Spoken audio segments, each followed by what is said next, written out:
ఆంధ్రప్రదేశ్లో వివిధ నిర్మాణ దశల్లో ఉన్న 17 ప్రభుత్వ వైద్య కళాశాలలను ప్రైవేటు సంస్థలకు పీపీపీ పద్ధతిన కట్టబెట్టడానికి కూటమి ప్రభుత్వం చేసిన ప్రయత్నం బెడిసికొట్టింది. నిజానికి ఈ విషయంలో జగన్మోహన్ రెడ్డి తీసుకున్న నిర్ణయం, ఆయన చేసిన ఉద్యమం కూడా హర్షణీయమని చెప్పి జాతీయ పత్రికలు కూడా ఘోషిస్తున్నాయి. అయితే ఈ పీపీపీ విధానం అనేది జగన్మోహన్ రెడ్డి అడ్డుకోవడంతో కూటమి ప్రభుత్వం, ముఖ్యంగా చంద్రబాబు నాయుడు, లోకేష్, పవన్ లాంటి వాళ్ళు నిజంగా షాక్ తినట్లుగా ఉన్నారు. దాంతో ఏంటంటే వాళ్ళు ఇతరతర అంశాలను కూడా తెరపైకి తెచ్చి ఏదో రకంగా ఈ విషయం నుంచి ప్రజల దృష్టిని మరల్చడానికి వాళ్ళు విశ్వ ప్రయత్నాలు చేస్తున్నారు. ఇది ఒక అంశం. అయితే రెండో అంశం ఏంటంటే అసలు ప్రజారోగ్యం వంటి కీలకమైన అంశంపై మనం ఈ ప్రపంచ బ్యాంక్ ఏం చెప్పింది, అలాగే ప్రపంచ ఆరోగ్య సంస్థ ఏం చెప్పింది, అలాగే వివిధ అంతర్జాతీయ సంస్థలు ఏం చెప్పాయి అన్నది ఒక్కసారి మనం పరిశీలిద్దాం. ఇటువంటి ప్రజారోగ్యం వంటి కీలకమైన సబ్జెక్టుల మీద, అదే రంగాలకు సంబంధించి ఇక్కడ మనం సాధ్యమైనంత వరకు ప్రైవేటు రంగాన్ని వారి మానాన వారు చేసుకోవాలి తప్ప వారు ప్రభుత్వం కలిసి ప్రభుత్వ ఆసుపత్రులను ప్రైవేటు పరం చేయటమో, లేకపోతే ప్రభుత్వం ప్రైవేటు సంస్థలు కలిసి ఆసుపత్రులను రన్ చేయటమో అంత భావ్యం కాదన్న వాదనలే బలంగా వినిపిస్తున్నాయి.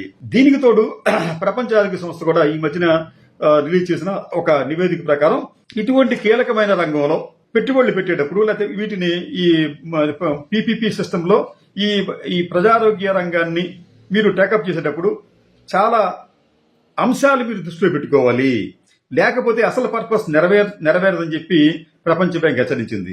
వాళ్ళు తమ నివేదికలో ఒక చోట ఏమంటారంటే, who cautions that PPP must integrate into health financing strategies starting small and ensuring value for money. వీళ్ళు చెప్తారంటే ఫస్ట్ పేరాలో మీరు ఇటువంటి పనులు చేసేటప్పుడు, పీపీపీ సిస్టమ్లో వెళ్ళేటప్పుడు మీరు పెద్ద ఎత్తున మీరు ప్రయత్నించొద్దు, చిన్న చిన్న మొత్తాలుగా చిన్న విభాగాలుగా మీరు ప్రయత్నించండి అని చెప్తూ ఏముంటుందంటే, warns against over commitment and emphasizes strong public oversight. ఇది మీరు దీని మీద అత్యుత్సాహం చూపించి ఎక్కువగా కమిట్మెంట్లు ఇవ్వద్దు అని ప్రభుత్వాన్ని ప్రపంచ బ్యాంకు చాలా స్పష్టంగా హెచ్చరిస్తోంది. అలాగే మీకు ఐఎంఎఫ్ కు సంబంధించి ప్రపంచ ఆరోగ్య సంస్థ, దీనికి సంబంధించి మనం చెప్పుకున్నాం. అలాగే వరల్డ్ బ్యాంక్ ఏముంటుందంటే, views PPP as a useful for leveraging private resource but stress case by case evaluation, alignment with the national health strategies and building government capacity to avoid poor outcome. ఏం చెప్తున్నారంటే, ప్రపంచ bank ఏం చెప్తుందంటే, మీరు ఈ పీపీపీని మీరు చేయాలనుకున్నప్పుడు ప్రైవేటు రిసోర్స్ వాళ్ళ శక్తి సామర్థ్యాలు కూడా మీరు పరిశీలించాలి. అలాగే ప్రతిదాన్ని కూడా మీరు సూక్ష్మంగా పరిశీలించాలి. జాతీయ ఆరోగ్య విధానానికి ఈ పీపీపీలు అనుకూలంగా ఉన్నాయా లేవో కూడా మీరు పరిశీలించుకోవాలి. అంతేకాకుండా మీరు ఒకవైపు మీరు పీపీపీలకు అనుమతి ఇచ్చినప్పటికీ కూడా ప్రభుత్వ పరంగా కూడా ప్రజారోగ్యాన్ని కాపాడటానికి మీరు ఎప్పుడూ సిద్ధంగా ఉండమని చెప్పడం ఈ ప్రపంచ బ్యాంకు చేసిన నివేదికల్లో భాగంగా కనిపిస్తోంది. అంటే ఇట్లా మీకు ఎక్కడ చూసినప్పటికీ కూడా మళ్ళీ వీళ్ళ సంబంధించి ఏం చెప్తారంటే, many experts recommend them as complementary tool not replacement for strong public health system. ఇది చాలా ముఖ్యమైనదండి. వీళ్ళు ఏం చెప్తున్నారంటే, ఈ నివేదికల్లో భాగంగానే ఈ చాలా మంది నిపుణులు దీన్ని ఒక కాంప్లిమెంటరీ టూల్ గానే, అంటే ప్రైవేట్ భాగస్వామ్యం అనేది ఒక చేయూతనిచ్చే ఒక కాంప్లిమెంటరీ టూల్ గానే ఉండాలి తప్ప దీని మీద మరి మీరు ఆధారపడవద్దు. ఇది మీరు ప్రభుత్వ పరంగా ప్రజారోగ్యానికి తీసుకుంటున్న చర్యలకు ఇది ఖచ్చితంగా ఒక ప్రత్యామ్నాయం కాదు అని చాలా మంది నిపుణులు చెబుతున్నారండి. మరో ముఖ్యమైన విషయం ఏంటంటే, దీనికి సంబంధించి ఈ పబ్లిక్ ప్రైవేట్ పార్ట్నర్షిప్లు ఎలా ఫెయిల్ అవుతున్నాయో, ప్రపంచవ్యాప్తంగా ఎలా ఫెయిల్ అవుతున్నాయో చెప్పడానికి ఒక స్టడీ చేశారు. ఇలా స్టడీ చేసిన వాళ్ళు కుమార్ వి ప్రతాప్ అని ఒక అధ్యయనకర్త ఉన్నారు. ఆయన ఒక రీసెర్చ్ పేపర్ చేశారు.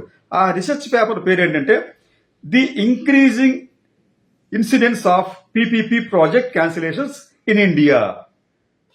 అంటే భారతదేశంలో పీపీపీ పథకాలు లేదా పీపీపీ ప్రాజెక్టులు ఏంటంటే వాటిని విత్డ్రా అయిపోతున్నారు ప్రైవేటు వాళ్ళు, తిరిగి ప్రభుత్వం మీదే ఈ భారం అంతా పడుతోందని చెప్పి ఆయన అధ్యయనం తెలింది. భారతదేశంలో అయితే ప్రజారోగ్యం వంటి ఈ ముఖ్యమైన ప్రజారోగ్యం లాంటి అంశాల్లో అసలు పీపీపీలు వద్దని చెప్పి అంటున్నాడు ఆయన. మిగతా రంగాలు, మౌలిక రంగాలకు వచ్చేటప్పటికి అక్కడ కూడా ఈ ప్రైవేటు ప్రభుత్వ భాగస్వామ్యాలు అంత స్మూత్ గా రన్ అవటం లేదన్నది ఆయన వాదన. నిజానికి ఆయన చెప్పిన వాదనలో చాలా వాస్తవం ఉన్నట్టుగా అనిపిస్తోంది. దీనికి ముందు మనం ఆ చర్చలోకి వెళ్లే ముందు అట్లాగే మీకు కన్నూరి సుజాతారావు, ఆమె ex health secretary government of India, ఆవిడ ఈ మధ్యన ఒక ఆర్టికల్ రాశారు, health care does not need the PPP route అని చెప్పి. అంటే హెల్త్ కేర్ కి పీపీపీ మార్గం అనుసరణీయం కాదు అని ఎవరు చెప్పింది? ఎవరండి? కన్నూరి సుజాతారావు గారు, X health secretary government of India.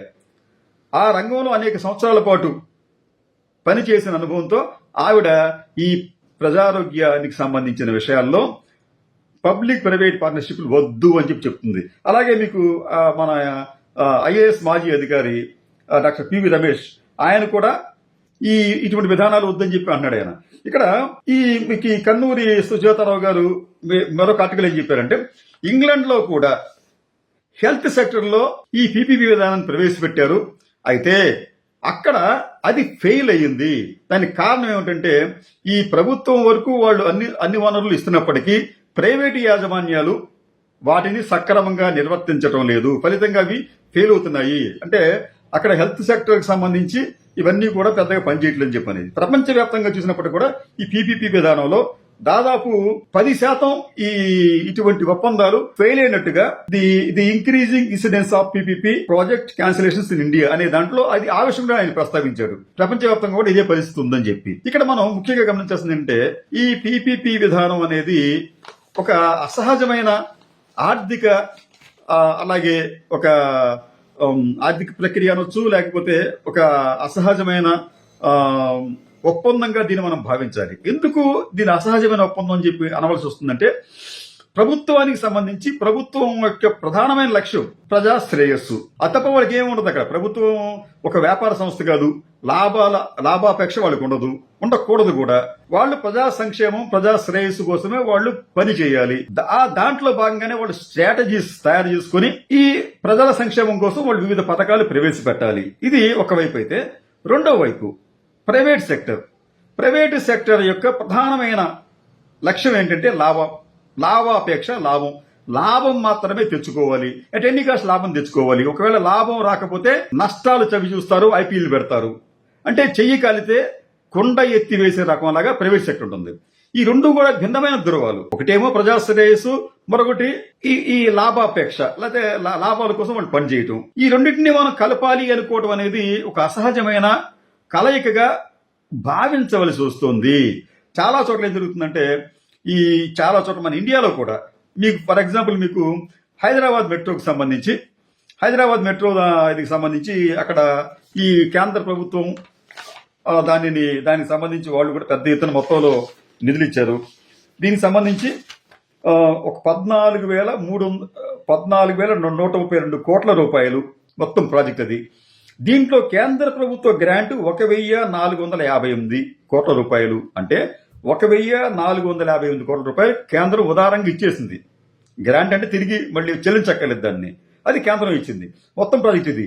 ఎంత ఇచ్చినప్పటికీ కూడా దీనిని నిర్వహిస్తున్న ఎల్ఎన్టీ సంస్థ మా వల్ల కావటం లేదు, మాకు లాభాలు రావటం లేదని చెప్పి వాళ్ళు దానిని వదులుకుంటామని చెప్తే, గత్యంతరం లేని స్థితిలో దీని తెలంగాణ ప్రభుత్వం ఎల్ఎన్టీకి దాదాపు 2,000 కోట్ల రూపాయలు చెల్లించి వాళ్ళు వదులుకుంటారు విభాగాలని వీళ్ళు కొనుగోలు చేస్తున్నారు.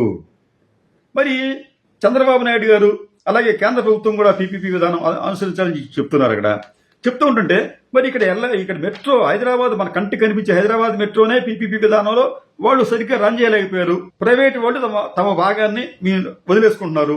దానికి పరిహారంగా తెలంగాణ ప్రభుత్వం ఎల్ఎన్టీకి దాదాపు 2,000 కోట్ల రూపాయలు చెల్లించవలసి వస్తోంది. మరి ఇక్కడ పీపీపీ విధానం ఫెయిల్ అయిందా అంటే వీళ్ళు చెప్తారంటే రోడ్లు, రహదారులు చాలా బాగా డెవలప్ అయినని చెప్పి అన్నారు. కానీ ఇక్కడ కూడా ప్రభుత్వం వాటిని నిర్మించిన తర్వాత టోల్ గేట్లు సంబంధించి వాళ్ళు ఇన్వాల్వ్ అయ్యి ఆ టోల్ గేట్లు అపరిమితంగా వసూలు చేస్తున్నారు. అక్కడ బహుశా మన ప్రపంచంలో టోల్ రేట్స్ ఎక్కువగా ఉన్న దేశాల్లో భారతదేశం కూడా ఒకటి. మరి ఈ విధానం వల్ల మనకు వచ్చిన లాభం ఏంటి? రోడ్లు బాగుపడ్డాయి, కానీ ప్రజల జేబులకు పెద్ద ఎత్తున చిల్లులు పెడుతున్నారు. అలాగే మీకు ఒక ఎయిర్పోర్ట్ ఉంది. ఫర్ ఎగ్జాంపుల్ హైదరాబాద్ ఎయిర్పోర్ట్ చూసుకుందాం. హైదరాబాద్ ఎయిర్పోర్ట్ లో అది ప్రభుత్వం కొంత ప్రోత్సహించినప్పుడు కూడా అది ప్రైవేటు నడుస్తుంది. అక్కడ కూడా మనకి ఏమైనా అందుబాటులో ఉంటున్నాయా? పార్కింగ్ ఫీజు దగ్గర నుంచి లోపలికి వెళ్ళేదాకా అంతా కూడా వందల వేల రూపాయల ఖర్చులతో కూడిన వ్యవహారాలే. అదొకటి. ఇంకా మీకు గ్లేరింగ్ ఎగ్జాంపుల్ అంటే చంద్రబాబు నాయుడు గారు ఏం చెప్తున్నారంటే ఆ పబ్లిక్ ప్రైవేట్ పార్ట్నర్షిప్ తోనే దేశం రాష్ట్రం పురోగమిస్తాయి అని చెప్పి చెప్తున్నాడు ఆయన. అయితే ఇక్కడ ఆయన హయాంలోనే ఈ పీపీపీ సిస్టంతో ఒక ప్రయత్నం చేశారు ఆయన. అది ఎక్కడంటే మీకు తెలంగాణలో నిజాం షుగర్స్ లిమిటెడ్ దానికి సంబంధించి వాళ్ళకి పెద్ద ఎత్తున భూములుంటే ఆ భూములను ఒక ప్రైవేట్ కంపెనీకి ఇచ్చారు. అంతేకాకుండా ఆ ప్లాంట్ ని కారుచౌకగా వాళ్ళకి అప్పచెప్పారు. చాలా కారుచౌకగా అప్పచెప్పారు. అక్కడ అంటే దానికి సంబంధించి బోధన్, మెదక్, మెట్పల్లిలో 3 షుగర్ ప్లాంట్లు, బోధన్లో ఒక 35,000 లీటర్ల కెపాసిటీ ఉన్న ఒక డిస్టిలరీ, అలాగే 20 మెగావాట్స్ పవర్ ప్లాంట్, ఇవన్నీ కూడా ఈ ఒప్పందంలో భాగంగా ఉన్నాయి. ఇక్కడ ఏమవుతుందంటే నేను చెప్పిన ఈ నిజాం షుగర్స్ ని ఒక ప్రైవేట్ కంపెనీకి అప్పచెప్తూ ప్రభుత్వం ఏం చెప్పిందంటే మీకు ప్రైవేట్ కంపెనీకి 51% వాటా, ప్రభుత్వం అనేది 41% వాటా అని చెప్పారు అక్కడ. అంటే ప్రభుత్వానికి కూడా అక్కడ సేవ్ ఉంటుందని చెప్పి అనుకుంటాం మనం. ప్రభుత్వం కూడా అక్కడ ఇన్వాల్వ్ అవుతుంది, విధాన నిర్ణయాల్లో వాడు కూడా భాగస్వాములు తడి చెప్పి అనుకున్నాం మనం. కానీ అక్కడ ఏమీ జరగలేదు. ఈ ప్రైవేట్ సంస్థ 51% వాటా ఉన్నప్పటికీ, కారుచౌకగా భూములు లభించినప్పటికీ వాళ్ళు దానిని లాభాల బాటలో దాని లాభాల బాటలో తేలేకపోయారు. దానిని చివరికి ఏంటంటే అవన్నీ కూడా మళ్లీ మూతపడ్డాయి. ఇప్పుడు ప్రభుత్వం ఏం చేసిందంటే సేమ్ మన మెట్రోకి చేసినట్టుగానే ఇప్పుడు ఏం చేస్తుందంటే అక్కడ తెలంగాణ ప్రభుత్వం ఆ ప్రైవేట్ యాజమాన్యానికి కొంత అమౌంట్ ముట్టజెప్పి తిరిగి దానిని స్వాధీనం చేసుకునే ప్రయత్నం చేస్తోంది. అంటే పీపీపీ విధానం ఆంధ్రప్రదేశ్, తెలుగు రాష్ట్రాల్లో ఇప్పటికే విఫలమైంది. ఆ ప్రయోగం చేసిన వ్యక్తి చంద్రబాబు నాయుడు గారు. కానీ ఇప్పటికీ కూడా ఆయన ఈ విధానం మంచిది అని చెప్పి చెబుతూ ప్రజలను మభ్యపెట్టే ప్రయత్నం చేస్తున్నారేమో అని చెప్పి అనిపిస్తోంది. అల్టిమేట్గా ఏంటంటే ఈ పీపీపీ విధానంలో ప్రైవేటు సంస్థలకు బాధ్యత ఉండదు. వారు చేయగలిగితే కొండ ఎత్తే రకం, లాభాలు వస్తేనే చేస్తారు. ప్రజాశ్రేయస్సు వాళ్ళకి అక్కర్లేదు, వాళ్ళకి అవసరం లేదు, వాళ్ళకి ఒక అనవసరమైన సబ్జెక్ట్ అది. కాబట్టి ప్రభుత్వం అనేది వాళ్ళ మీద ఎక్కువగా మన భాగస్వాములు ఉన్నామని చెప్పి వాళ్ళ మీద ఎక్కువగా ఒత్తిడి తెస్తే వాళ్ళు వెళ్లిపోతారు, లాభాలు రాకపోయినా వెళ్లిపోతారు.